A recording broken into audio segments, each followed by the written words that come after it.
नमस्कार, खरी खरी लेकर हाजिर हूं मैं राजीव। आज एक खबर पश्चिम बंगाल विधानसभा से आई कि वहां राज्य विधान परिषद बनाने का प्रस्ताव पारित हो गया है। सीएम ममता बनर्जी की टीएमसी ने विधानसभा में इस प्रस्ताव को पेश किया और प्रस्ताव के पक्ष में सदन में 196 सदस्यों ने वोट किए, जबकि इसके खिलाफ 69 यानी कि 69 वोट पड़े। वोटिंग के दौरान सदन में 265 सदस्य उपस्थित हुए थे। पश्चिम बंगाल की मुख्यमंत्री ममता बनर्जी ने बंगाल विधानसभा चुनाव के दौरान राज्य में विधान परिषद का गठन करने का वादा किया था। बंगाल में 2 जुलाई से विधानसभा का सत्र चल रहा है। पश्चिम बंगाल में विधानसभा की कुल 294 सीटें हैं, दोस्तों आपको पता है, और अगर विधान परिषद का गठन होता है तो उसमें 98 सीटें होंगी। ऐसा इसलिए क्योंकि विधान परिषद की सीटों की संख्या विधानसभा की कुल सीटों की संख्या से 1/3 से ज्यादा नहीं हो सकती है। खैर, अब इसे संसद के यानी कि लोकसभा और राज्यसभा में बहुमत से पास कराना होगा और इस तरह से विधान परिषद का गठन केंद्र की नरेंद्र मोदी सरकार की मंजूरी के बिना नहीं हो सकती है। यानी कि नजरें जो है अब यहां पर दिल्ली पर टिकी हुई रहेंगी ममता बनर्जी सरकार की। पश्चिम बंगाल से में इससे पहले भी आपको याद होगा शायद कि विधान परिषद की व्यवस्था थी और 5 जून 1952 को बंगाल में 51 सदस्यों वाली विधान परिषद का गठन किया गया था और इसके बाद 21 मार्च 1969 को इसे खत्म कर दिया गया था। 2011 में दोस्तों जब ममता बनर्जी पश्चिम बंगाल की सत्ता पर आई तो आते ही उन्होंने कहा कि विधान परिषद के गठन का हम वादा करते हैं और गठन करेंगे, लेकिन अब 2021 यानी 10 साल बाद इस प्रोसेस को उन्होंने वहां पर पारित करवाया है। लेकिन देखना होगा कि आगे क्या कुछ होता है। फिलहाल उत्तर प्रदेश के अलावा आंध्र प्रदेश, कर्नाटक, तेलंगाना, महाराष्ट्र और बिहार में विधान परिषद की व्यवस्था है। और दूसरी तरफ पश्चिम बंगाल की इस खबर से इतर दोस्तों दुनिया भर में प्रेस की स्वतंत्रता और पत्रकारों के अधिकारों के लिए काम करने वाली संस्था रिपोर्टर्स विदाउट बॉर्डर्स ने गैलरी ऑफ ग्रिम पोर्ट्रेट यानी कि निराशा बढ़ाने वाले चेहरों की एक गैलरी के नाम से एक रिपोर्ट जारी की है। यह गैलरी 5 साल बाद संस्था ने जारी की है और इस बार इसमें ऐसे 37 राष्ट्राध्यक्षों और शासनाध्यक्षों के नाम जारी किए हैं जो संस्था के मुताबिक प्रेस की आजादी पर लगातार हमले कर रहे हैं। हम इंडियंस के लिए, हम भारतीयों के लिए इसमें खास ध्यान देने वाली बात यह है दोस्तों कि हमारे माननीय प्रधानमंत्री नरेंद्र मोदी जी भी इसमें शामिल हैं। यानी इन 37 लोगों में वो भी शामिल हैं जो प्रेस की आजादी पर लगातार हमले कर रहे हैं। यानी भारत में प्रेस की आजादी पर खतरे को दुनिया महसूस कर रही है। विपक्ष और कई पत्रकार इस खतरे की ओर ध्यान दिलाते आए हैं, लेकिन भाजपा से जुड़े कई नेताओं का अब भी यही कहना है कि यह रिपोर्ट पूर्वाग्रह से प्रेरित है और पक्षपातपूर्ण है। वैसे सरकार ने अब तक इस पर कोई प्रतिक्रिया नहीं दी है। दरअसल मौन यानी चुप्पी को हथियार बनाना भी अब राजनीति का एक हथकंडा बन गया है। वैसे यह सवाल खासा दिलचस्प है कि आखिर एक वैश्विक संस्था भारत में पत्रकारिता की स्वतंत्रता को लेकर पक्षपाती क्यों होगी? उसे सरकार से किस बात की शिकायत होगी जो वो एक तरफा रिपोर्ट बनाएगी? रिपोर्ट तो तथ्यों और आंकड़ों के आधार पर बनाई जाती है, तो फिर सरकार उसका जवाब भी तथ्यों और आंकड़ों के आधार से दे दे और तो दूध का दूध और पानी का पानी हो जाएगा। खैर, दूध और पानी के हिसाब में सरकार की कोई दिलचस्पी यहां दिखाई नहीं देती है और ये तो आने वाले समय में पता चल जाएगा कि इसमें दिलचस्पी है भी या नहीं भी है। फिलहाल इतना तय है कि सरकार का फोकस अगले विधानसभा चुनाव पर है। इसीलिए देश की राजधानी दिल्ली से लेकर कई राज्यों तक आज एकदम से सियासी हलचल बढ़ गई है। जी हां, माजरा कैबिनेट में संभावित फेरबदल का है। मोदी सरकार के इस दूसरे कार्यकाल के तीसरे साल में होने जा रहा यह मंत्रिमंडल विस्तार कई मायनों में महत्वपूर्ण है, इंपॉर्टेंट है। गठबंधन सरकारों में आप जानते हैं कि कैबिनेट ही वो अहम कड़ी है जो सहयोगियों को जोड़े रखती है। कौन से सहयोगी को कितना महत्वपूर्ण मंत्रालय मिलेगा, किसे कैबिनेट में संख्या के लिहाज से महत्व मिलेगा, ऐसी कुछ बातें ही सरकार को मजबूती देती है या कमजोर करती है। मोदी सरकार भी गठबंधन में कैबिनेट के महत्व को अच्छे से जानती है, इसीलिए हर एक कदम को सोच समझकर उठाया जा रहा है। यूं तो मंत्रिमंडल विस्तार की चर्चाएं कई दिनों से चल रही हैं, बल्कि जब जब किसी बड़े नेता को दूसरी पार्टियों से तोड़कर भाजपा में शामिल कराया गया तो यही चर्चा उठी कि मंत्रिमंडल में उन्हें स्थान मिलेगा या नहीं। और अब जबकि कैबिनेट विस्तार की चर्चा एकदम जोरों पर है तो सरकार ने कुछ बड़े कदम उठाए हैं। आज ही 8 राज्यों के राज्यपालों को बदल दिया गया है और साथ ही कई नेताओं को दिल्ली की दावत दे दी गई है। तो क्या है कैबिनेट विस्तार का माजरा, और इसी पर खरी खरी चर्चा के लिए आज हमारे साथ एक वरिष्ठ पत्रकारों का पैनल मौजूद है। आइए सबसे आपका परिचय करवाऊं। हमारे साथ मौजूद हैं हमारे कार्यकारी संपादक जयशंकर गुप्त जी। जयशंकर जी, आपका स्वागत करता हूं। हमारे साथ मौजूद हैं वरिष्ठ पत्रकार प्रकाश हिंदुस्तानी जी। प्रकाश जी, आपका भी स्वागत है। और हमारे साथ मौजूद हैं अनुराग चतुर्वेदी जी, वरिष्ठ पत्रकार। आपका भी अनुराग जी स्वागत करता हूं। आप तीनों वरिष्ठ महानुभावों का स्वागत है। और स्वागत है दोस्तों, साथियों, शुभचिंतकों, आप सबका जो इस कार्यक्रम में अब तक जुड़ चुके हैं, जुड़ने वाले हैं। सबसे पहले राज्यपाल की बातों को, आज 8 राज्यपालों को इधर से उधर किया गया, नए राज्यपाल भी इसमें आज इंट्रोड्यूस हुए हैं, उसी पर चर्चा की शुरुआत करेंगे वहीं से, और फिर चलेंगे धीरे धीरे कैबिनेट, और कैबिनेट के साथ साथ राज्यों पर इसका क्या असर होने वाला है, 5 राज्यों में जो चुनाव है उस पर क्या असर होने वाला है, कुछ गठबंधन सरकारें जो बीजेपी की चल रही हैं उस पर क्या असर होने वाला है, खासकर बिहार में, और जेडीयू नीतीश कुमार पर इसका क्या असर होने वाला है। इन तमाम बातों की परतें जो है हम खोलेंगे, और हमारे तीनों साथी इसमें हमारा साथ देंगे, और साथ देंगे आप तमाम दोस्तों, साथियों, शुभचिंतकों जो हमारे साथ जुड़ चुके हैं, जुड़ने वाले हैं। आप जानते हैं कि कमेंट बॉक्स में आपको कमेंट लिखना है और अपनी बातों को, अपने विचारों को यहां पर रखते जाना है, ताकि हम देश दुनिया से आपकी बातों को भी अवगत कराएं और आपकी बातों से हम भी अवगत हों, और साथ साथ आपके जो सवाल होंगे उसके जवाब भी देते जाएं। तो जयशंकर जी, सबसे पहले आपके पास आना चाहूंगा। 8 राज्यों की बात, मिजोरम के राज्यपाल पीएस श्रीधरन पिल्लई को गोवा, फिर हरियाणा के राज्यपाल सत्यदेव नारायण आर्य को त्रिपुरा, और त्रिपुरा के राज्यपाल रमेश बैस को झारखंड भेजा गया है। हिमाचल प्रदेश के राज्यपाल बंडारू दत्तात्रेय अब हरियाणा के राज्यपाल का पद संभालेंगे, जबकि हरि बाबू कंभमपति मिजोरम के राज्यपाल होंगे। गंगूभाई छगनभाई पटेल को मध्य प्रदेश का, और राजेंद्र विश्वनाथ अर्लेकर को हिमाचल प्रदेश का राज्यपाल बनाया गया है। थावरचंद गहलोत, राजेंद्र अर्लेकर, सत्यदेव नारायण आर्य, उसके अलावा कुछ नाम और भी हैं जैसे बेबी रानी मौर्य, फागू चौहान, अनुसुईया उइके, रमेश बैस। ये ऐसे नाम मैं ले रहा हूं, वो 8 राज्यपालों के अलावा कुछ नाम ऐसे भी हैं जिनकी नियुक्ति में जातिगत समीकरण को ध्यान में रखा गया है। एससी, एसटी, ओबीसी के प्रतिनिधित्व को तवज्जो दी गई है। आप क्या कहेंगे जयशंकर जी कि राज्यपालों का जो एक कुनबा है पूरे देश में, और बीजेपी पिछले 7 साल में जहां जहां जैसे जैसे मौका आता गया राज्यपाल बदलती गई, एक तमाम जो सोशल इंजीनियरिंग है यहां भी आपको दिखाई दे रहा है। हर तरह के लोगों को अपनी अपनी तरह से, अपने ढंग से बैठा करके बीजेपी एक अलग राजनीति भी कर रही है राज्यपालों के दम पे।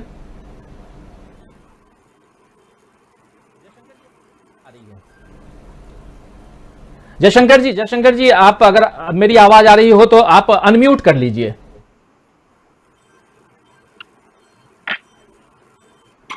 जी हाँ, नहीं, मैं कह रहा था कि राज्यपाल जो है, सरकार कोई भी रही हो, सत्तारूढ़ दल के प्रतिनिधि ही होते हैं।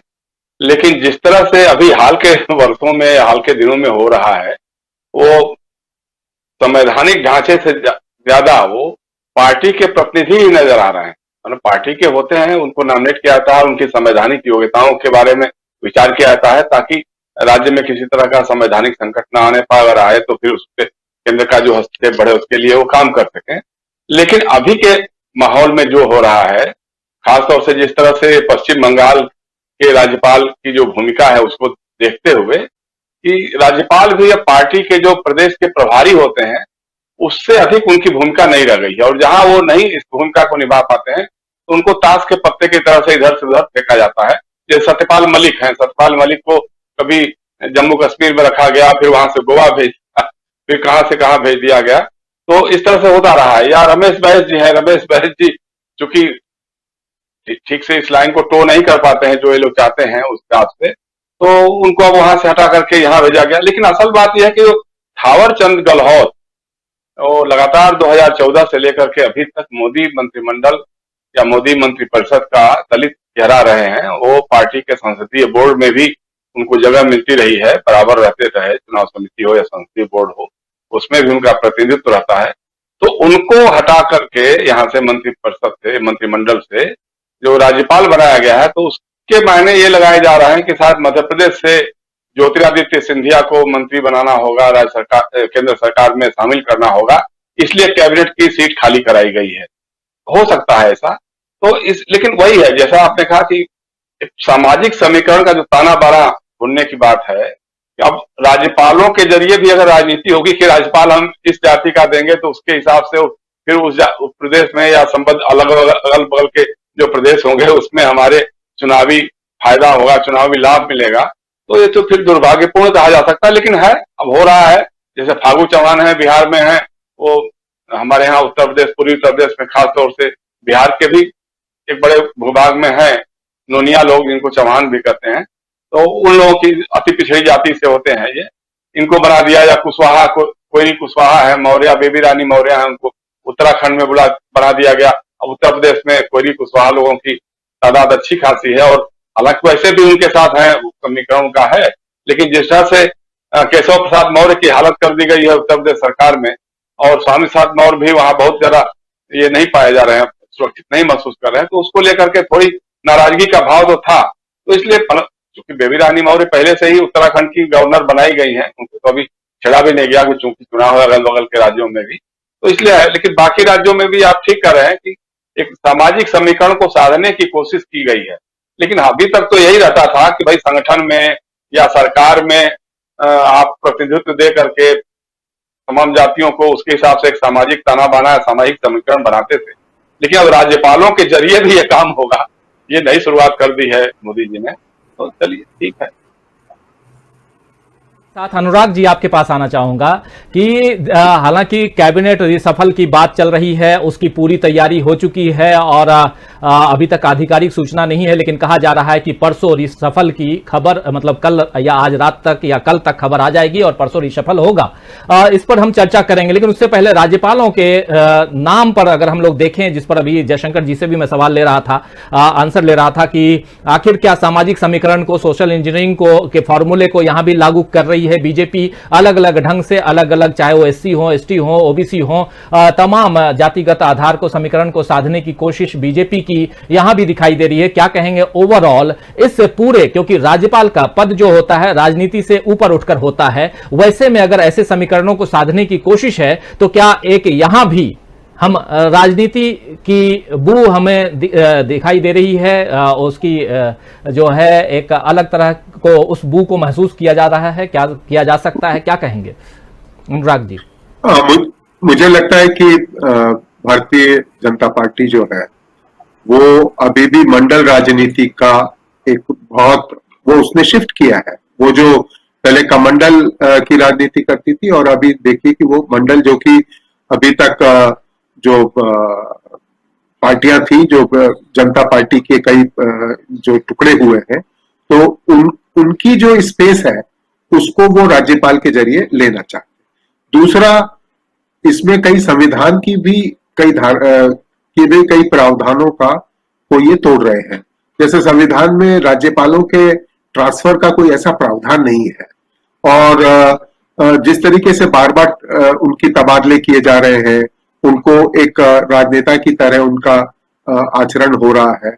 मुझे लगता है अगर उनको ट्रांसफर करना था तो सबसे पहले पश्चिम बंगाल के मुख्यमंत्री का, ये राज्यपाल का करना चाहिए था, महाराष्ट्र के राज्यपाल कोश्यारी जी को करना चाहिए था, क्योंकि वो अभी भी राजनीति कर रहे हैं, जिससे कि राज्यपाल की जो गरिमा है, कलराज मिश्रा का करना चाहिए था, जिन्होंने राजभवन में अपनी ही आत्मकथा का प्रकाशन करवाया और उसकी बिक्री भी करवाई।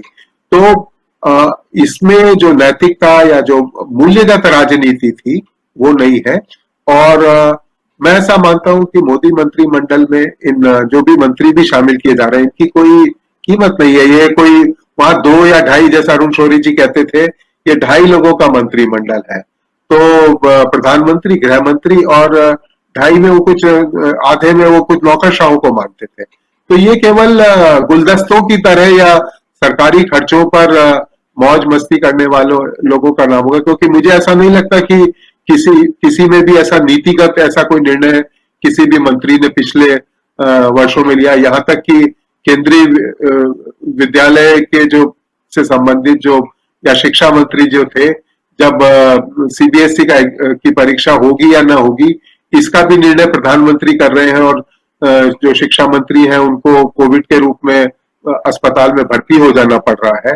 तो ऐसी स्थिति में मुझे नहीं लगता कि कोई हुआ है। और कर्नाटक के राज्यपाल के रूप में थावर जी को जो नियुक्ति की है, वो वैसे भी 83 वर्ष के थे, क्योंकि आरएसएस ने जो एक सीमा रेखा बनाई है, तो ये बड़ा देखने योग्य होगा कि वहां पर मुख्यमंत्री जो येदियुरप्पा है वो भी 75 के पार हो गए हैं, राज्यपाल भी 83 के पार हो गए हैं। तो जो आयु की सीमा है, जो आयु का जो एक मापदंड तय किया गया है, वो वहां पे टूट रहा है।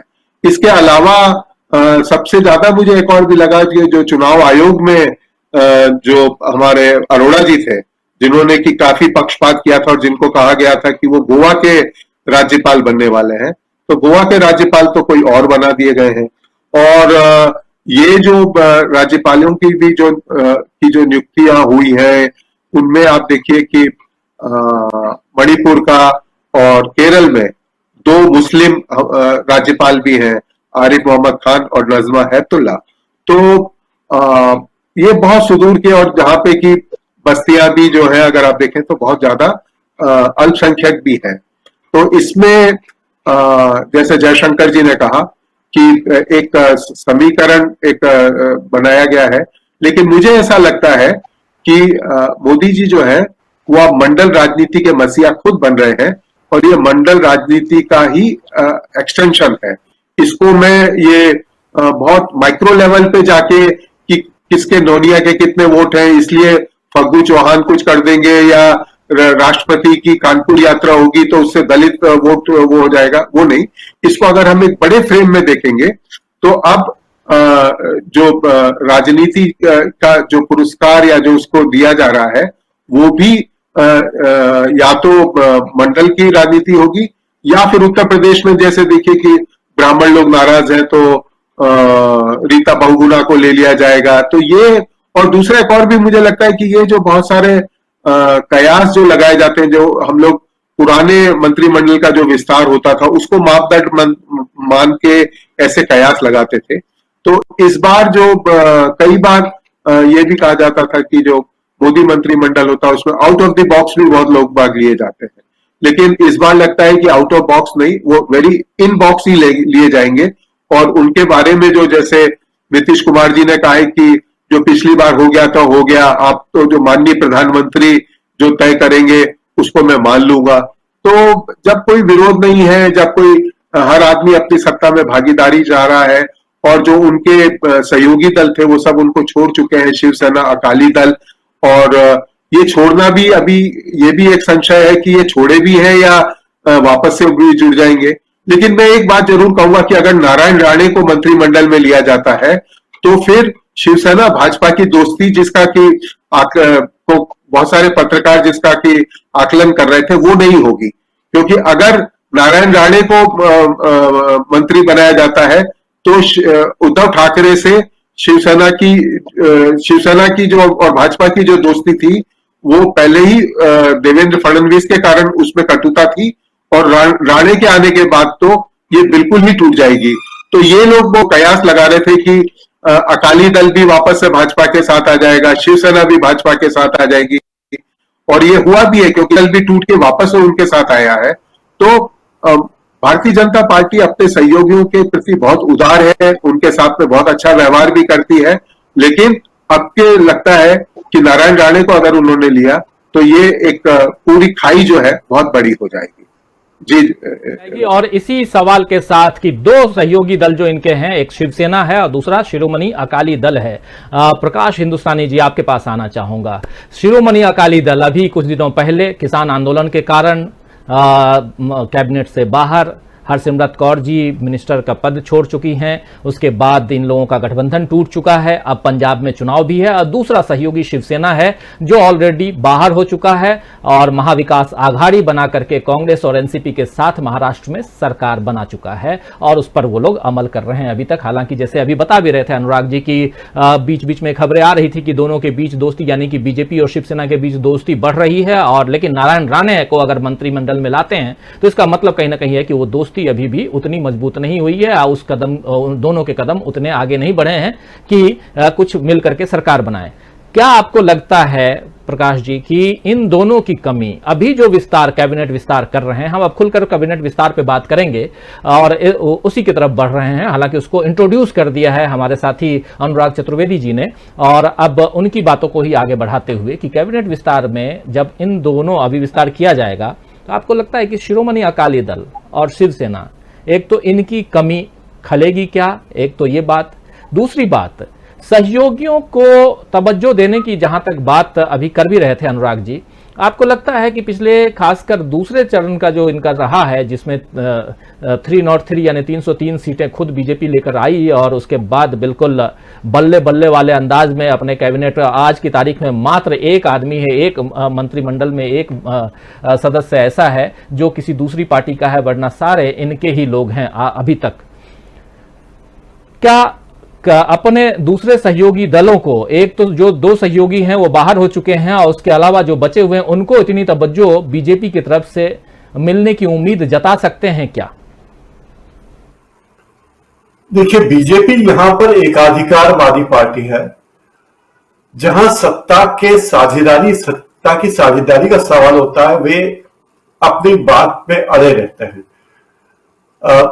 किसान कानून लागू करने के पहले जरूरी था कि वो हरसिमरत जी से बात की जाए, राय ली जाती, लेकिन राय नहीं ली गई, सहयोगी दलों की राय नहीं ली गई। आमतौर पर इस सरकार ने जो भी फैसले किए हैं, कोई मंत्रिमंडल के फैसले नहीं रहे वो, जैसा अनुराग जी ने कहा कि 2.5 लोगों की सरकार, तो 2.5 लोग ही फैसले करते रहते हैं। और अभी जो फैसले किए गए, जो जयशंकर जी ने उससे पहले कहा कि पूरी तरह से राजनीतिक उद्देश्य से किए गए। अब थावरचंद गहलोत को हटाया मंत्रिमंडल से, तो उद्देश्य है कि वो राज्यसभा के सदस्य हैं, राज्यसभा की एक सीट खाली हो जाएगी, पार्लियामेंट्री कमेटी की एक सीट खाली हो जाएगी और केंद्रीय मंत्रिमंडल की एक सीट खाली हो जाएगी। वो कर्नाटक बीजेपी के प्रभारी रहे हैं, तो अब राज्यपाल ऐसे लोग बनेंगे जो कि ज्यादा पार्टी के हितों का ध्यान रखेंगे। अकाली दल हो या शिवसेना, अब शिवसेना जो 25 साल से बीजेपी के साथ थी, 25 साल से साथ थी, जब बीजेपी की 2 सीटें थी तब भी शिवसेना साथ थी, ऐसी पार्टी का साथ नहीं देना। लेकिन शिवसेना को त्यागने का या शिवसेना से हटने का सबक ये उनको मिला कि नीतीश कुमार को कम विधायकों के बावजूद मुख्यमंत्री इन्होंने स्वीकार किया। यही फार्मूला अगर महाराष्ट्र में लागू होता तो शिवसेना उनके साथ होती, लेकिन शिवसेना की अपनी मजबूरियां अब आ गई हैं और अब शिवसेना उससे आगे नहीं आ सकती। तो अब लोजपा के विखंडित लोजपा के किस व्यक्ति को मंत्री बनाया जाएगा उसकी भी चर्चा है। क्या हनुमान का ध्यान रखेंगे राम जी या नहीं रखेंगे, ये भी है। लेकिन बीजेपी अपने एनडीए के सहयोगी दलों के साथ कभी भी ईमानदारी का बर्ताव नहीं करती रही है और उसके सारे फैसले अवसरवाद पर निर्भर हैं। और अब जिस तरह से ज्योतिरादित्य सिंधिया को आज 3:30 बजे बुला लिया गया, 3:30 बजे ज्योतिरादित्य सिंधिया दिल्ली की ओर कूच कर गए, जबकि उन्हें कल सुबह जाना था, तो यह तय है कि उन्हें मंत्री बनाना है। और इसलिए बनाना है कि जो हेमंत बिस्व शर्मा को बनाकर उदाहरण पेश किया है, वही यहां भी उदाहरण पेश करना चाहती। तो नैतिकता कुछ भी नहीं है, मंडलवाद इनकी मजबूरी है, सभी दलों को साथ लेके चलना मजबूरी है, क्योंकि यूपी के चुनाव है, पंजाब के चुनाव है और 3 राज्यों में चुनाव है, इसलिए मजबूरी है। तो बीजेपी से अपेक्षा सहयोगी दलों को नहीं होगी कि वे ईमानदारी से सत्ता की भागीदारी करें। राजीव जी, तो ईमानदारी से सत्ता की भागीदारी करें, लेकिन जयशंकर जी आपके पास आऊंगा, उससे पहले कुछ साथी लगातार अपने कमेंट लिख रहे हैं, कुछ लोगों के कमेंट लेना चाहता हूं और उसके बाद सीधे आगे बढ़ेंगे। असलम चिश्ती लिख रहे हैं कि मंदबुद्धि मंत्री जाएंगे और नए मंदबुद्धि मंत्री आएंगे, यानी भारत का बंटाधार तय है। उसके अलावा रूपलाल बेदिया लिख रहे हैं कि आज जितने राज्यपाल हैं, राज्यपालों पे लिख रहे हैं कि उनमें से पश्चिम बंगाल के राज्यपाल का व्यवहार राज्यपालों वाला बिल्कुल नहीं है। उन्होंने अपनी हरकतों से राजनेताओं को भी पीछे छोड़ दिया है, उनको राज्यपाल के पद से तुरंत हटाना चाहिए। सबके अलग अलग जो विचार हैं, वो कुछ लोगों के विचार आप लोगों के बीच जरूर पहुंचा रहा हूं। इस्लाम अली लिख रहे हैं कि भाजपा अपनी ही पार्टी के राज्यपालों को राज्यों में शिफ्ट करके शासन करना चाहती है। बाल किशन शर्मा का कहना है कि जिन लोगों को अगले इलेक्शन में मोदी जी या भाजपा को वोट नहीं करना है, तो वो आज भी अपने माँ बाप बहन बच्चों को की सौगंध खा लें, जिससे आपकी सेहत पर कोई असर नहीं पड़ेगा। जय हिंद, जय भाजपा। अलग अलग ढंग से अपनी अपनी बातें, अपने अपने विचार रख रहे हैं लोग, और हम अपने विचार भी रख रहे हैं। हमारे तमाम तीनों साथी मौजूद हैं इस वक्त। जयशंकर गुप्त जी हैं, अनुराग चतुर्वेदी जी हैं, प्रकाश हिंदुस्तानी जी हैं, और हम लोग चर्चा कर रहे हैं मोदी कैबिनेट के विस्तार को लेकर के, और उसमें आने वाले समय में उसका क्या असर पड़ेगा आने वाले 5 राज्यों के चुनाव पे। जहां गठबंधन की सरकारें बीजेपी की हैं, वहां उस पर क्या असर पड़ेगा। क्या मोदी कैबिनेट में उन चेहरों को शामिल किया जाएगा जो चेहरे जो हैं वो इस गठबंधन को मजबूती प्रदान कर सके। क्या ऐसा होगा, या वो होगा जो अभी तक होता आया है। नरेंद्र मोदी की सरकार जिसमें जो कैबिनेट है उसमें आज की तारीख में मात्र एक आदमी है जो इस भाजपा से बाहर का है। क्या ऐसी ही सूरत रहेगी, या सूरत बदलने वाली है? बहुत सारे सवाल हैं, क्योंकि अभी अगर सामने सब कुछ आ जाए कि कौन ऑलरेडी कैबिनेट में आ रहा है, तो बहुत सारी बातें खुल जाएंगी, फिर चर्चा के लिए जगह भी नहीं बचेगी। चर्चा के लिए सिर्फ उस समय यह जगह बचेगी कि जो आए हैं वो क्या कुछ कर लेंगे, कर जाएंगे, इस पर चर्चा होगी। लेकिन आज चर्चा हम ये कर रहे हैं कि इस गठबंधन को नरेंद्र मोदी कितनी मजबूती देंगे, यानी कि एनडीए की सरकार कितनी मजबूती के साथ 2014 तक काम करेगी। और अब इसी मजबूती को देखते हुए एक सरकार बिहार में भी है, उस पर चर्चा करना जरूरी है। और उस पर चर्चा के लिए सीधे जयशंकर जी आपके पास आना चाहूंगा, क्योंकि जदयू अब भी, जनता दल यूनाइटेड यानी नीतीश कुमार अब भी मंत्री पद को लेकर के भाजपा से नाराज चल रहे हैं, और बिहार पर इसका असर, यानी बिहार सरकार पर इसका असर पड़ सकता है। आपको क्या लगता है कि मोदी जी और नीतीश बाबू दोनों के बीच में जो भी इस वक्त चल रहा है, इसका असर बिहार में और इसका असर केंद्र में पड़ेगा क्या, बिहार की सरकार पर? और दूसरी बात साथ साथ ये, क्योंकि पिछली सरकार 2019 में भी जितनी चाहत थी नीतीश कुमार को, नीतीश बाबू को, उतनी इच्छा उनकी पूरी नहीं हो सकी, वो से बाहर हो गए। अब कहा यह जा रहा है कि सुशील कुमार मोदी भी कैबिनेट में आने वाले हैं। दूसरी तरफ से जो बागी हैं लोजपा के पशुपति पारस, उनको भी बुला लिया गया है दिल्ली। तो बहुत सारी चीजें बिहार पर केंद्रित भी हो रही हैं, लेकिन नीतीश बाबू कहां हैं, यहां पे कहां दिखाई देते हैं? थोड़ा विस्तार से बताइए। बिहार की राजनीति को बहुत नजदीक से आप जानते हैं, देखते हैं जयशंकर जी। राजीव जी, सबसे पहली बात यह है कि मोदी जी अब लगातार कसौटियों और चुनौतियों से घिरते जा रहे हैं। ये 2.25 साल के बाद शायद ये पहली बार होगा जब वो अपनी मंत्रिपरिषद का पुनर्गठन करेंगे, क्योंकि इसके पहले आपको याद होगा जब उन्होंने 60 लोगों को मंत्री बनाया था, 59 लोगों को, उस समय ये कहा गया था, ये नारा दिया गया था बाकायदे कि मिनिमम गवर्नमेंट मैक्सिमम गवर्नेंस। तो अगर वो नारा सही था, तो आज जब चर्चा हो रही है कि 27 लोगों को और लोगों को मंत्री बनाया जाएगा, यानी 54 अभी आपके पास मंत्री हैं, उसके अलावा 27 लोगों को आप मंत्री बनाएंगे। कुल संख्या जो है वो 81, मतलब 81 से बाहर नहीं आ पाएगी। तो 54 और 27 जोड़ दीजिए तो 81 हो जाती है। तो ये मिनिमम गवर्नमेंट और मैक्सिमम गवर्नेंस हुआ, या मैक्सिमम गवर्नेंस की तो बात ही नहीं है। तो एक तो ये कसौटी बहुत बड़ी होगी। दूसरी जो है बिहार को लेकर के, अब देखिए इनको अगले 7-8 महीनों में 5 राज्यों में विधानसभा के चुनाव का सामना करना है। उत्तर प्रदेश, उत्तराखंड, पंजाब, गोवा और मणिपुर। तो इनका फोकस जो होना होगा वो कहीं न कहीं यूपी पर होगा, उत्तराखंड पर होगा, पंजाब पर भी थोड़ा बहुत हो सकता है। हालांकि पंजाब उनका मानना है कि उनका जो सहयोगी दल है रहा है, जो अकाली दल, अगर बहुजन समाज पार्टी के साथ तालमेल के बाद कुछ सीटें हासिल कर लेता है तो भविष्य में फिर उनके साथ जुड़ सकता है। अदरवाइज तो इनके लिए कोई संभावना वहां शेष नहीं है। तो पंजाब से तो ये नहीं है। और गोवा और मणिपुर में कोई, गोवा के पार्लेकर जी को अभी उन्होंने गवर्नर बना ही दिया है कहीं, तो अब रह गया मणिपुर का। मणिपुर में भी वैसे ही स्थिति है। तो मुख्य रूप से जो होगा, फोकस होगा, वो उत्तर प्रदेश और उत्तराखंड पे होगा। अब देखिए मजबूरी क्या हो सकती है। जो नरेंद्र मोदी 2014 से लेकर 2019 तक, या 2019 से लेकर के 2020 तक इतने मजबूत दिखाई देते थे, आज उनकी चल नहीं पा रही। आप उत्तराखंड में नेतृत्व का परिवर्तन हुआ, तीसरा मुख्यमंत्री बना पिछले 4 साल में, लेकिन मंत्री वही के वही रहे, एक भी मंत्री आप बदल नहीं सके। चुनाव लड़ने जाना है और जितने घाघ चेहरे हैं, जैसा हम लोग पिछले चर्चा में कह रहे थे कि पुष्कर सिंह धामी तो बदल गए, लेकिन मंत्री भी बदल पाएंगे क्या? तो एक भी मंत्री नहीं बदला गया। बिहार में तो चुनाव कोई है नहीं, लेकिन अब राजनीतिक परिस्थिति ऐसी बन चुकी है वहां की कि नीतीश कुमार के जनता दल यू को कम सीटें मिलना भी उनकी सौदेबाजी को मजबूत कर रहा। अब उनके साथ हर बार जो है दोनों हाथ के सामने लड्डू दिखाई देता है और वो इसके हिसाब से वो बार्गेन करते रहते हैं। वो कह सकते हैं कि मोदी जी अगर आप हमको 3 सीटें या 4 सीटें नहीं दिए तो ठीक है, हम तो फिर लालू जी आ गए हैं, उन्हीं के साथ चलते हैं, फिर करेंगे, देखेंगे क्या बन सकता है क्या नहीं बन सकता है।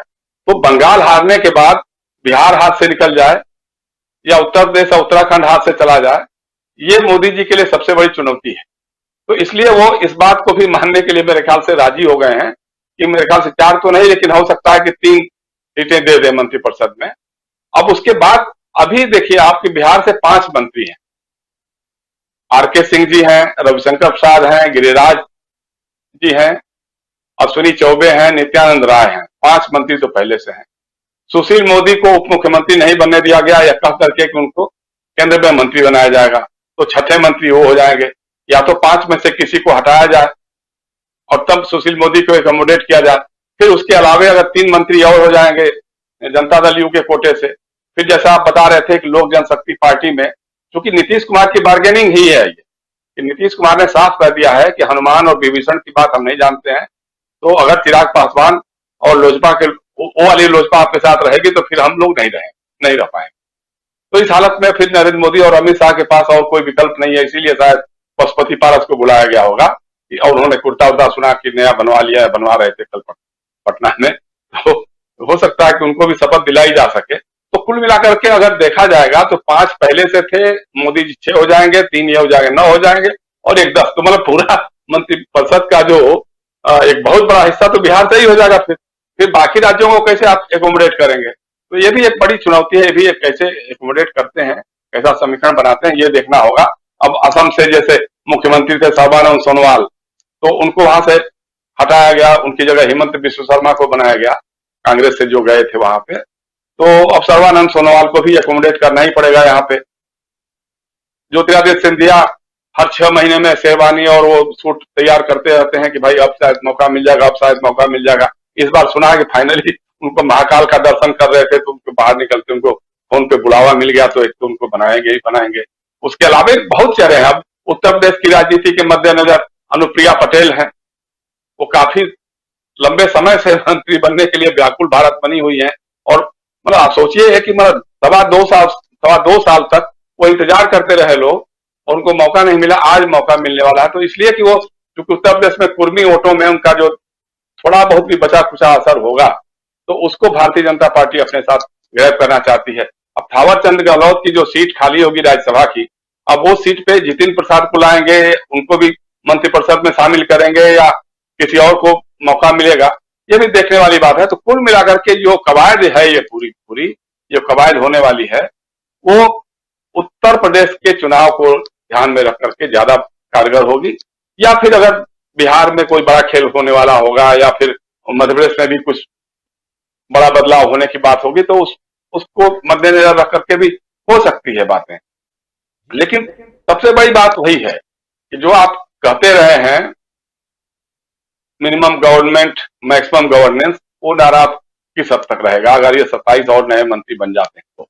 जी राजीव जी, 27 और नए मंत्री बन जाते हैं, टोटल 81 मंत्री बना सकते हैं। और क्या पूरे के पूरे 81 बनाएंगे, ये बड़ा सवाल है।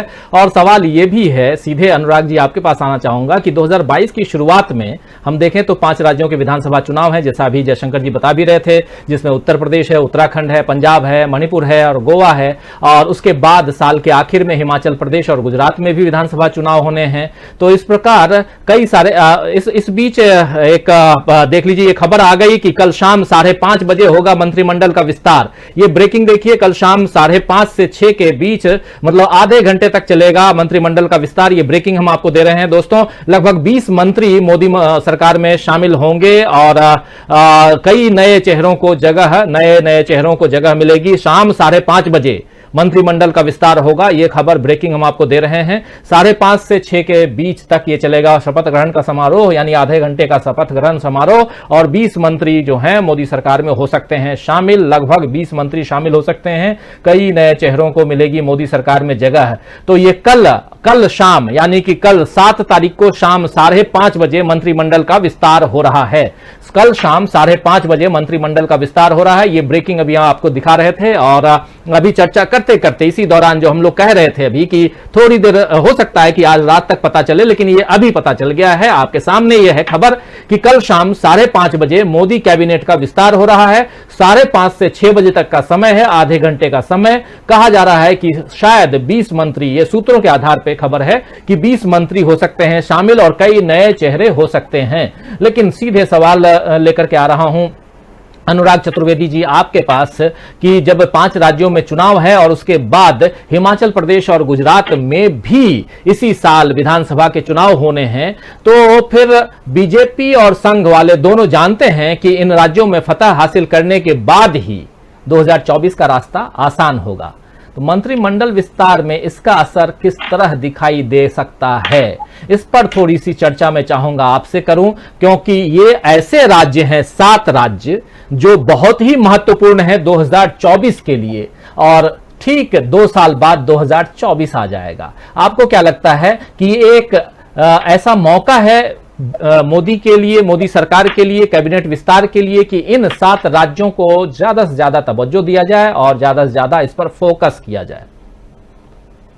मुझे लगता है कि ये मंत्रिमंडल का विस्तार जो हो रहा है वो बैकलॉग का, जो उनके ऊपर जो पुराने वादे थे, जो पुराने उनको समीकरणों को जो जमाना था, उसकी कवायद ये मैं ज्यादा मानता हूं। इसमें भविष्य और आगत का संकेत तात्कालिक रूप से जो उत्तर प्रदेश के चुनाव हैं या उत्तराखंड के चुनाव हैं उनमें मिल सकता है। लेकिन जैसा कि आप जानते हैं कि मोदी जी जो जिससे भी वादा करते हैं, मैंने सुना है कि वो उसको काफी निभाते हैं और उसके साथ दूर तक जाते हैं, और जिससे दुश्मनी करते हैं उसके साथ भी काफी दूर तक जाते हैं। तो जैसे सिंधिया जी हैं, राणे जी हैं, इन सब से जब दल बदलाया गया था इनको, तो इन्होंने भी शर्त रखी थी या इनकी भी आकांक्षा थी कि इनको वही सम्मान दिया जाए, क्योंकि कोई पूर्व मंत्री है, कोई इतना बड़ा प्रदेश उनको एक प्लेटर पे फिर दे रहा है मध्य प्रदेश, तो उनको एक रिवार्ड करना या उनको एक इनाम देना, ये एक सामंती आचरण भी है। और मैं ऐसा मानता हूं मंत्रिमंडल और ये जो चीजें होती हैं ये बहुत ही रिवार्ड या सामंती चीजें होती है, क्योंकि आप देखिएगा कि इसमें एक और भी चीज ये है सबसे महत्वपूर्ण कि मध्य प्रदेश है जहां पे कि राज्यपाल उन्होंने गुजरात का बनाया है। पहले आनंदीबेन को भी गुजरात की वो थी, और एक तरीके से wheel with in the wheel एक मंत्रिमंडल के बीच भी किनकी लॉयल्टी और कौन उनको रिपोर्ट करेगा। जैसे आदित्यनाथ जी के लिए उन्होंने पहले एक अपने प्रधानमंत्री कार्यालय से ही एक नौकरशाह को 2 साल पहले वीआरएस लेके उसको लखनऊ भेज दिया, और उनको कहा गया कि ये इनको आप एक उप मुख्यमंत्री दीजिए। तो जो उसकी जो लॉयल्टी होगी वो व्यक्तियों के प्रति होगी, पार्टी और संस्था के प्रति भी नहीं होगी, ये भी एक संकेत दिया जाता है। तो ऐसे में मुझे लगता है कि ये जो बहुत सारे कल जो मंत्री वो होगा, ये इनके पुराने वायदों को लागू करने में होगा, और कुछ जो कवायद होगी वो जैसे मान लीजिए कुछ ब्राह्मण नाराज हैं या ब्राह्मणों को, रीता बहुगुणा को भी मेरे ख्याल है जब उन्होंने दल बदला होगा तो उनको ये कहा गया होगा कि आप बहुगुणा जी की बेटी हैं, आपने इतना चुनाव लड़ा है, तो वो केवल इलाहाबाद से चुनाव लड़ाने के लिए उनको मुझे नहीं लगता कि लोकसभा देके खुश कर दिया गया होगा, या मेनका गांधी की जगह उनके बेटे वरुण गांधी को अब वो किया जाएगा, जो कि कई दिनों से नाराज थे, जिनके कॉलम भी ऐसे आते थे। तो ये कुछ सेलिब्रिटी टाइप भी जो बीजेपी में है, या जो बड़े चमकदार और अच्छे कपड़े पहनते हैं, क्योंकि इसमें आप देखेंगे कि कुछ जो होंगे वो बड़ी चमक वाले नेता होंगे, जैसे सिंधिया जी हैं, राणे जी हैं। इनके कपड़ों को आप देख के लगेगा कि इनका जीवन ही बनने के लिए हुआ था, वो कोई संतरी नहीं बनेंगे। तो मंत्री बनने की भी जिनमें तड़प थी, जिनके कई दिन से प्रतीक्षा थी, उनके लिए भी भली दिल्ली में मानसून 10 तारीख को आएगा, लेकिन मुझे लगता है कि इन लोगों के लिए तो अब बारिश की सुहानी फुहारें जो है वो कल 5 बजे पड़ने लगेंगी। और इसके साथ साथ मुझे एक और भी बात लगती है कि जहां तक बिहार की बात जयशंकर जी ने कही, उनका बिहार पे जो ज्ञान है और जो जानकारी है उसका मैं बहुत कायल हूं, और उनको पढ़ के ही अपने राजनीतिक आकलन करता हूं।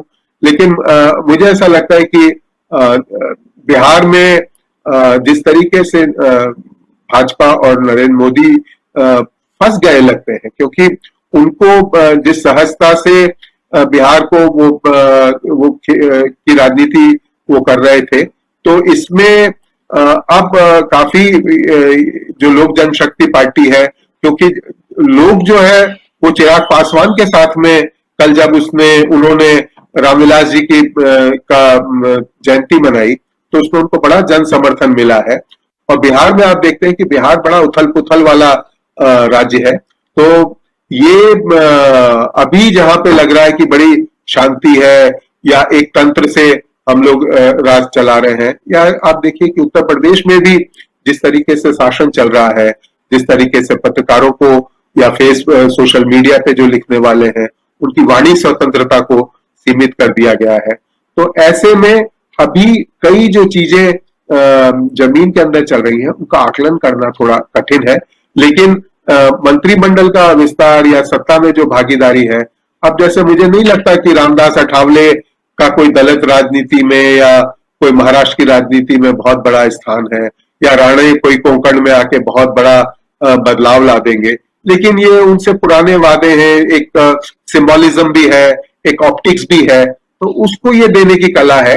मैं इसको कोई ज्यादा बड़ा मंत्रिमंडल का कोई ऐसी, क्योंकि सबसे बड़ी बात जो है भाजपा के पास में है कि उनके पास में टैलेंट की, प्रतिभाओं की बहुत कमी है।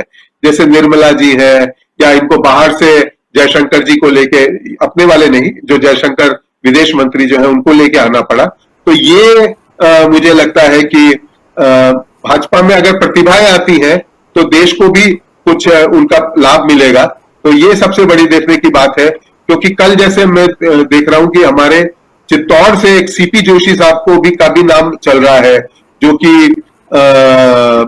उनके नाम के एक दूसरे सीपी जोशी जो है वो तो काफी प्रतिभाशाली और अच्छे प्रोफेसर हैं।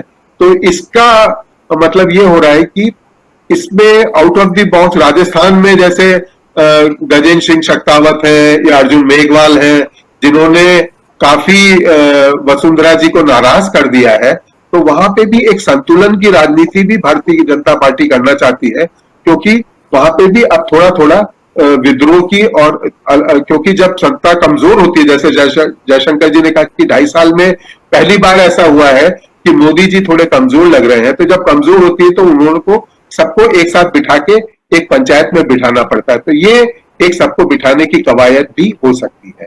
जी राजीव जी। जी, तो दोस्तों जैसी कि खबर है, और कल शाम 5:30 बजे कैबिनेट का विस्तार हो रहा है, मोदी कैबिनेट का विस्तार हो रहा है, और उसमें कितने मंत्री नए बनेंगे, कितने नए चेहरों को यहाँ इंट्रोड्यूस करेगी बीजेपी, मोदी सरकार, ये देखना होगा। कैबिनेट का कुनबा कौन सा होगा, और साथ साथ सबसे बड़ी बात कि रामदास अठावले जो एकमात्र एनडीए के यानी कि गैर बीजेपी मंत्री इस वक्त हैं इस कैबिनेट में, जो रिपब्लिकन पार्टी ऑफ इंडिया से आते हैं, उनका कुनबा कैसे बढ़ता है, यानी कि उनके और भी साथी कितने आते हैं, उनकी पार्टी से नहीं, बल्कि बीजेपी से नहीं, बल्कि एनडीए के दूसरे घटक जो दल हैं वो कौन कौन आते हैं। क्या जेडीयू से भी कोई आता है, जैसा कि जयशंकर जी बता रहे थे कि 3 आ सकते हैं, क्या ऐसे लोगों का नाम भी आ सकता है जो दूसरे दलों से हैं, और क्या अभी से लेकर के कल 5:30 बजे तक और कुछ होगा?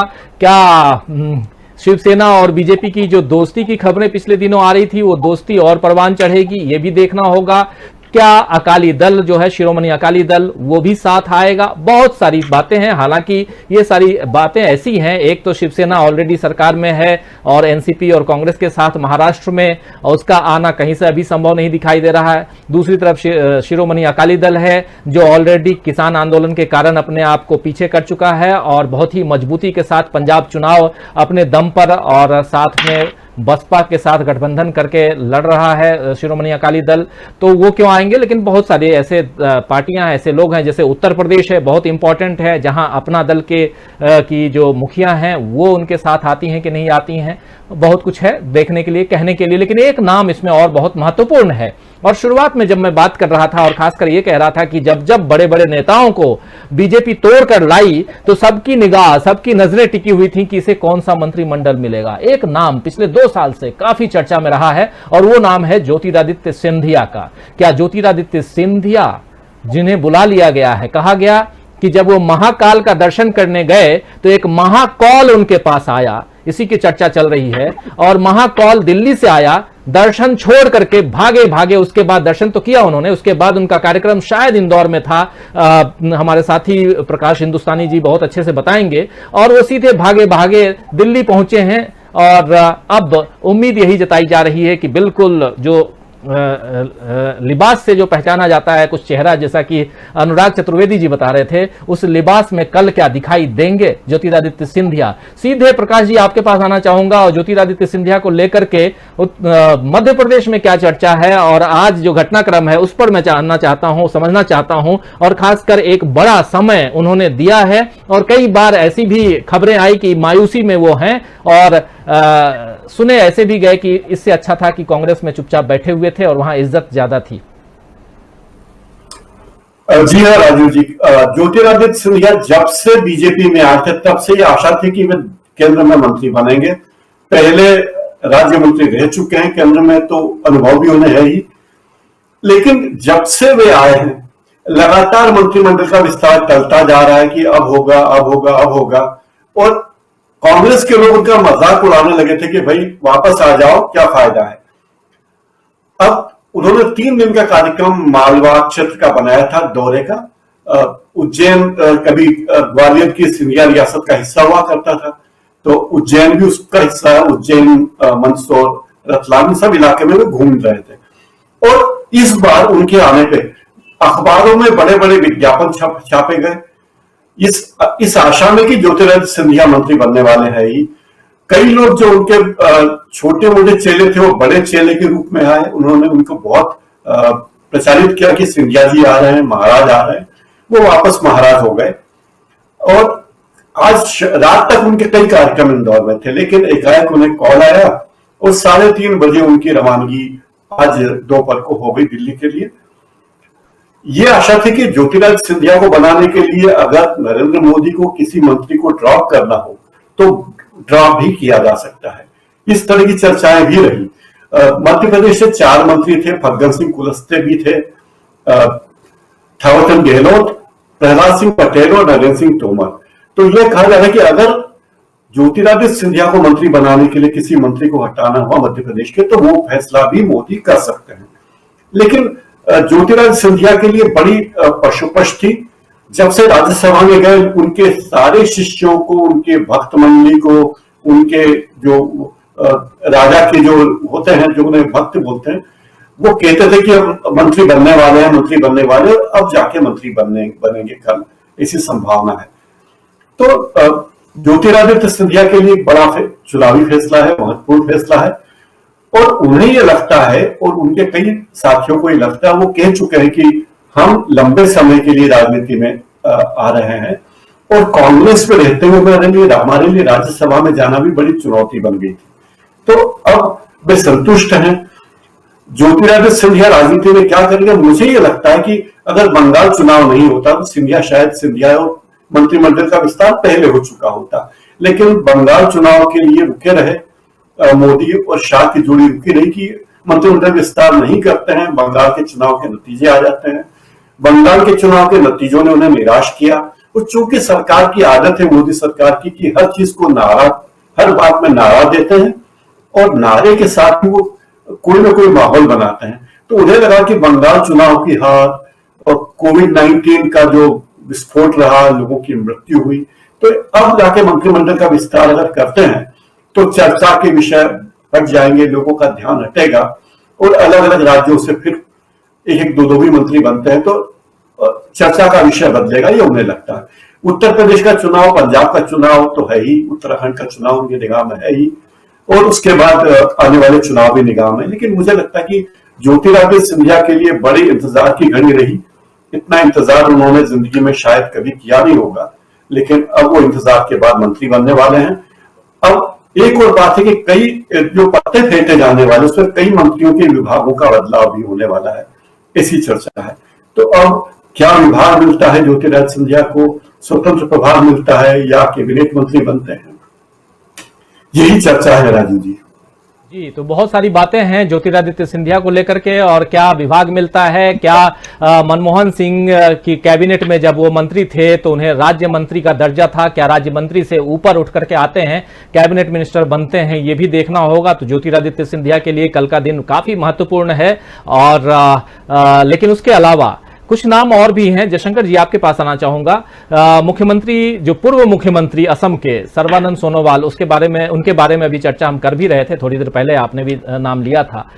सर्बानंद सोनोवाल हैं, फिर सुशील मोदी हैं, फिर पशुपति पारस हैं, ऐसे कुछ नाम हैं जो, या जितिन प्रसाद हैं, ये सब भी कहीं न कहीं इस पूरे मंत्रिमंडल के इर्द गिर्द चर्चा में आज छाए हुए हैं।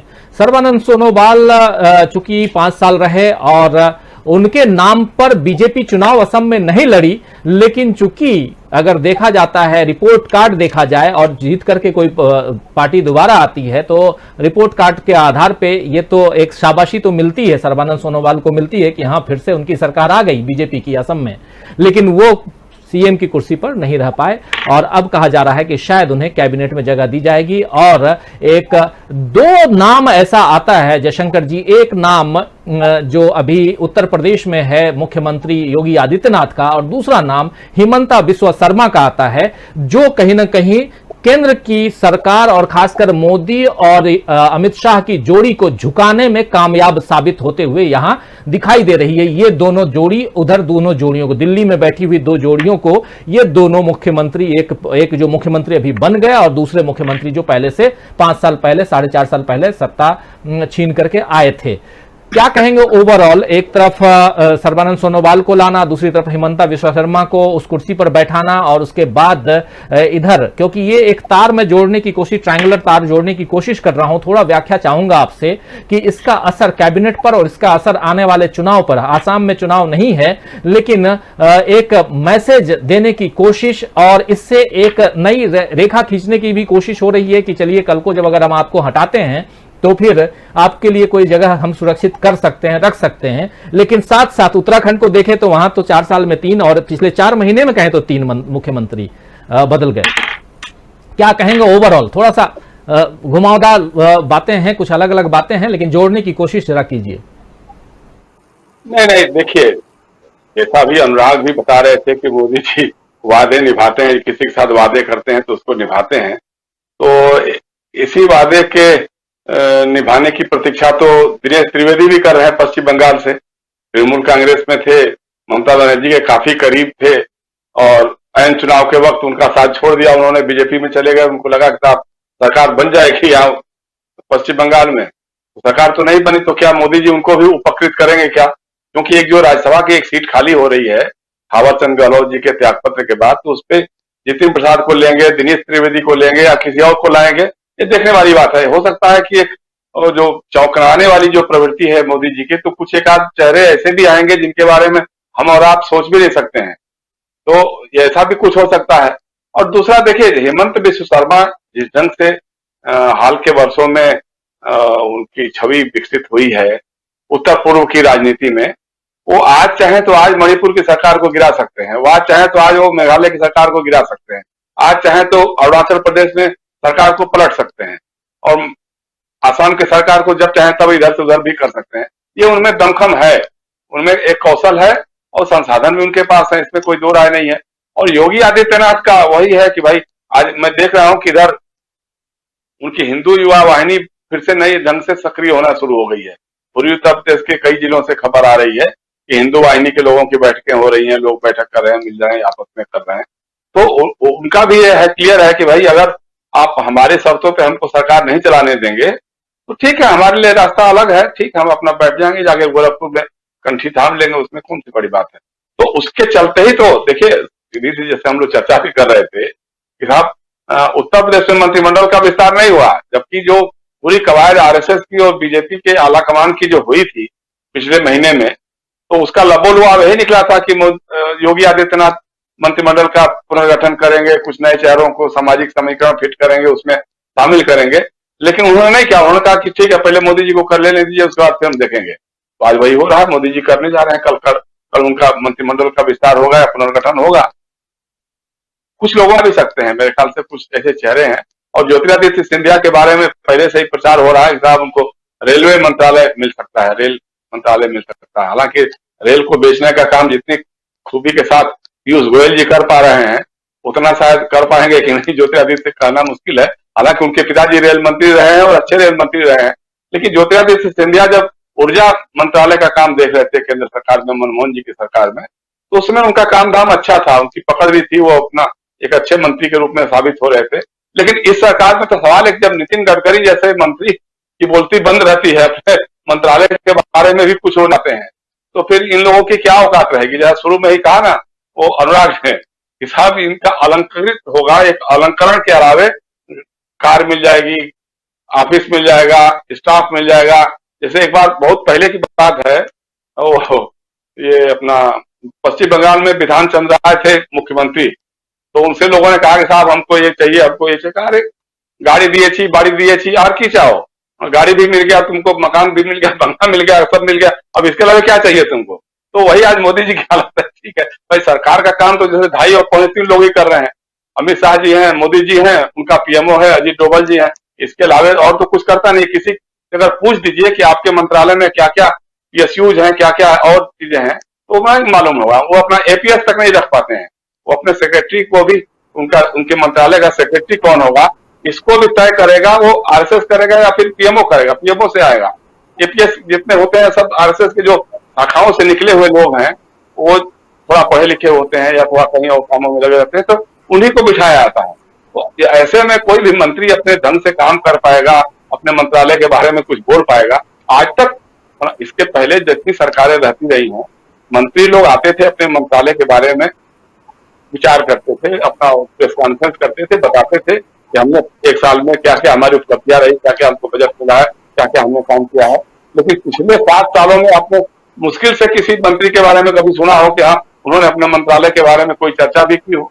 तो क्योंकि प्रधानमंत्री खुद भी 7 साल में कोई प्रेस कॉन्फ्रेंस नहीं कर रहे हैं, तो इसलिए उनके मंत्री से भी इस तरह उम्मीद नहीं करनी चाहिए। लेकिन सीधी सी बात यही है, काम तो सिर्फ पीएमओ को ही करना है। पीएमओ है, मोदी जी हैं, अमित शाह जी हैं, और इसीलिए कह रहे हैं कि किसके कोटे से कितने मंत्री आएंगे, कौन मंत्री आएगा, इसकी जानकारी अभी तक तो मेरे ख्याल से मोदी जी और अमित शाह के अलावा और किसी को है नहीं। अब जिसको फोन करके अचानक बुलाया जा रहा है, तो उसके बारे में आप कह सकते हैं, जैसे ज्योतिरादित्य सिंधिया जी को बुलाया गया तो उनका मंत्री बन सकता है, या पशुपति पारस को भी फोन गया है तो हो सकता है कि वो भी मंत्री बन जाए। आरसीपी सिंह आ गए बात करने के लिए, उनको बुलावा आ गया तो हो सकता है कि उनका नंबर भी लग जाए। अब नीतीश जी के सामने संकट है कि और लल्लन सिंह को बनाते हैं कि आरसीपी सिंह को बनाते हैं या दोनों को बनाते हैं। तो तीसरी जो राज्य मंत्री की सीट है वो एक कुशवाहा को देने की बात है। पूर्णिया से युवा सांसद हैं संतोष कुमार कुशवाहा, जो पूरा जीते भी हैं, तो हो सकता है कि उनको नंबर मिल जाए अगर 3 मिलता है तो। लेकिन बार बार जैसे जब भी एक कहते रहे लोग, बीजेपी जनता दल यू के लोग हमको 3 या 4 सीटें चाहिए, तो भाजपा के लोग बताते रहे कि नीतीश जी भूल जाते हैं कि जो राज्यसभा के उपसभापति हैं हमारे मित्र हरिवंश जी, उनको भी कैबिनेट का दर्जा मिला हुआ है, तो वो भी जनता दल यू के कोटे नहीं है। तो इसलिए अगर वो फार्मूला चलाएंगे तो फिर जाहिर सी बात है कि 2 सीट से ज्यादा नहीं दे सकते हैं। लेकिन जो भी है अब कल शाम को सामने आ जाएगा। अब ये सरकार मेरे ख्याल से अब इसके बाद जब 5-7 राज्यों के विधानसभा के चुनाव होंगे तो उसके बाद ही अगर कुछ होने वाला होगा तो और होगा, नहीं तो मुझे लगता है कि मोदी जी जिस शैली के आदमी, कार्यशैली जिनकी उनकी जिस तरह की है, उसको देखते हुए मुझे लगता है कि हो सकता है कि अंतिम ये पुनर्गठन भी हो उनके मंत्रिपरिषद का, ये भी संभव है। जी राजीव। जी तो पुनर्गठन भी हो। और मजेदार तथ्य ये है कि ये पूरा का पूरा कैबिनेट पिछले हम 7 साल के इतिहास को अगर पलट के देखें तो पूरा देश चलाता कौन है, जैसे अभी बता भी रहे थे, पीएमओ से चलता है। और फिर मंत्री बन गए तो बाकी जो चीजें चाहिए उसके साथ साथ वो चीजें आपके पास उपलब्ध हैं, वो सुविधा सुख सुविधाएं आप लीजिए और मजे कीजिए। बाकी काम जो है वो तो जिसे करना है वो कर ही रहे। क्या कहेंगे अनुराग जी? जी बिल्कुल सही कह रहे हैं, लेकिन मुझे इसमें एक और भी लग रहा है कि कुछ मंत्रियों को हटाएंगे भी, क्योंकि जो जयशंकर जी जो कह रहे थे कि चौंकाने का जो कार्य है, या जिस तरीके से पहले कुछ नौकरशाहों को ले लिया, कुछ कैरियर डिप्लोमेट्स को ले लिया, या कुछ पश्चिम बंगाल से भी एक दो लोगों को जिनको वादा किया गया था उनको लिया जाएगा। लेकिन जो मुझे लगता है कि जिस तरीके से आज आप महाराष्ट्र भारतीय जनता पार्टी के जो अध्यक्ष है पाटिल जी, उन्होंने एक पत्र लिखा है अमित शाह जी को, जिसमें कि गडकरी जी की कंपनियों की सीबीआई से और ईडी से जांच कराने की मांग की गई है। तो इस तरीके का जो लोकतंत्र है, ये मैं तो अभी तक किसी भी पार्टी में देख नहीं रहा हूं कि किसको क्या होगा। और दूसरा एक और भी, जो रेल मंत्रालय की जो लालसाएं, जो 10 साल पहले जैसे जनता दल में जो भी या बिहार के जो भी मंत्री होते थे उनको रेल विभाग बहुत अच्छा लगता था। रामविलास जी को देखिए, लालू जी को देखिए, नीतीश जी को देखिए। तो अब ये कहा जा रहा है कि लल्लन जी भी रेल मंत्री बनना चाहते हैं। लेकिन मैं जयशंकर जी की इस बात से सहमत हूं कि हमारे पीयूष गोयल जी जो हैं वो रेल का निजीकरण करने में काफी अच्छी भूमिका निभा रहे हैं। तो वहां पर जहां निजीकरण की या जहां पर की वैश्विक शक्तियों जहां लगी हुई है, तो वहां पर बिहारी शक्तियां ज्यादा कार्य नहीं कर पाएंगी, ये हमें सच्चाई माननी पड़ेगी। और दूसरा जो है, ये जो इवेंट मैनेजमेंट की जो या हेडलाइंस कम की वो है, तो ये शायद रविवार के तक ही मंत्रिमंडल के विस्तार की जो चर्चाएं हैं, ये ज्यादा इनमें कोई दम नहीं है। क्योंकि आप देख रहे हैं कि जो उन्होंने सबसे कमजोर एनडीए का जो आदमी था, जो कि एमएलए भी नहीं है, जिसका एक भी एमएलसी भी नहीं है, रामदास अठावले, वो जब उनका सहयोगी है और जो एक माफ कीजिएगा कि जो कि एक जिनकी एक कविताएं या जिनका भाषण जो है वो एक हास्य पैदा करता है, ऐसे व्यक्ति को जब इंटरटेनर है वो। हाँ, तो ऐसी स्थिति में मुझे नहीं लगता कि ये एनडीए का कोई विस्तार होने वाला है। ये मोदी जी ही, जो कि मैंने जैसा पहले निवेदन किया कि उन्होंने जो वादे किए थे उनको ही वो निभा रहे हैं, और ये उन्हीं की छवि को कि जो कहते हैं वो करते हैं, वो जो वो था उसी को का विस्तार है। और मैं इसमें कोई ज्यादा चमक दमक नहीं देख रहा, ये केवल एक संख्या बढ़ाने की कवायद, संख्या बढ़ाने की कवायद, और साथ साथ कुछ लोगों से किए गए वादे पूरे करने की कवायद है। और जिसमें जो नए लोग जो दूसरी पार्टियों से आए, जैसे ज्योतिरादित्य सिंधिया टाइप के लोग जो हैं, उनके लिए कि हाँ ठीक है। और एक हमारे साथी लिख भी रहे हैं कि शायद इससे सचिन पायलट को भी एक मैसेज देने की बात है कि आप भी आ जाओ, कहां बैठे हुए हो, आपके लिए भी एक जगह हम यहां सुरक्षित रख देंगे, अभी टाइम है अगले 2 साल में। तो बहुत सारे साथी भी लगातार सवाल कर रहे हैं, विचार लिख रहे हैं अपने अपने, लेकिन चूंकि समय अब खत्म हो चुका है और इस कार्यक्रम को यहीं समाप्त करना होगा। लेकिन आपको बताता चलूं कि 2-3 बातें महत्वपूर्ण हैं जो सबसे शुरुआत में, अगर जो लोग हमारे साथ बाद में जुड़े हैं, आपको बताऊं कि एक तो विधान परिषद के गठन के लिए पश्चिम बंगाल में आज प्रस्ताव वहां विधानसभा में पारित हो गया है प्रस्ताव, और अब सीधे लोकसभा और राज्यसभा से अगर मोदी सरकार पारित करवाती है तो ममता बनर्जी सरकार में 98 सीटों के साथ विधान परिषद का गठन हो सकता है। दूसरी बात, भारत जो है वो ऐसी सूची में शामिल हो गया है जहां मीडिया के ऊपर हमले हो रहे हैं, लोकतंत्र के ऊपर हमले हो रहे हैं, और उन हमलावरों की सूची में 37 नाम जो हैं उसमें हमारे प्रधानमंत्री नरेंद्र मोदी का नाम भी है। ये चर्चा भी हमने शुरुआत में की थी यहां पर। और उसके साथ साथ जो प्रमुख चर्चा जिस पर अभी तक हम लोग बातचीत कर रहे थे, वो राज्यपालों के ट्रांसफर्स की, नई नियुक्तियों की बात, और साथ साथ मोदी कैबिनेट की विस्तार की बात।